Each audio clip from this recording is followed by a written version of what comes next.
It all happened on a Tuesday. I never have liked Tuesdays.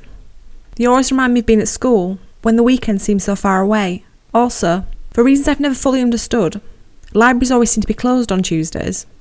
Whether someone, one day, thought that this day of the week should be a day when no one should have access to literature, or whether librarians are intrinsically allergic to Tuesdays, I do not know.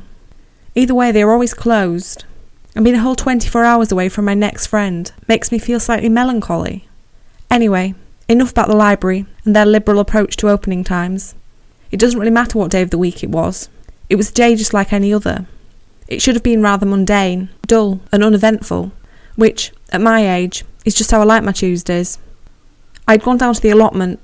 Shortly after I bought my first house, our first house, I applied for an allotment.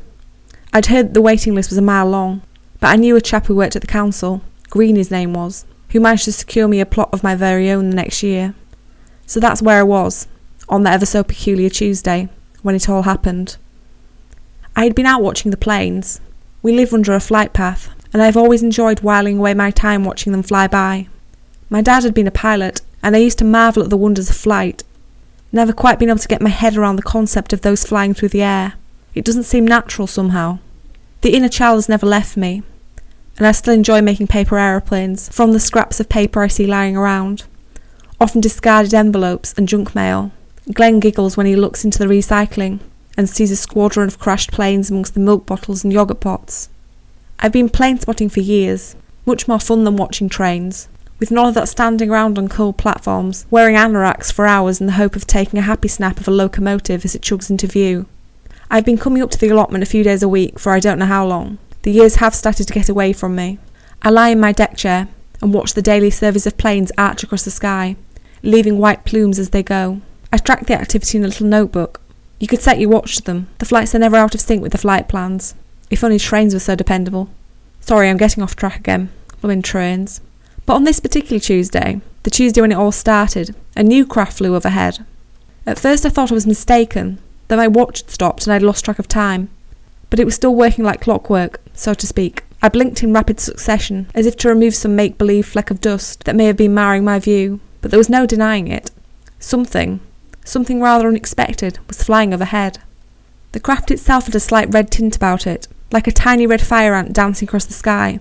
I tried to forget about it, but I just couldn't get it out of my mind.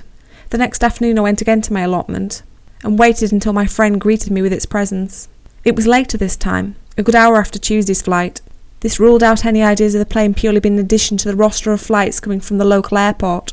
It would have been at the same time each day if this had been the case. I racked my brains for an explanation. A drone? No, they don't soar so high in the sky. A military plane? I'd been caught out by those before, as they are understandably secretive about their goings-on. UFO? Aliens? Could I be losing my mind? That night I went to check the computer.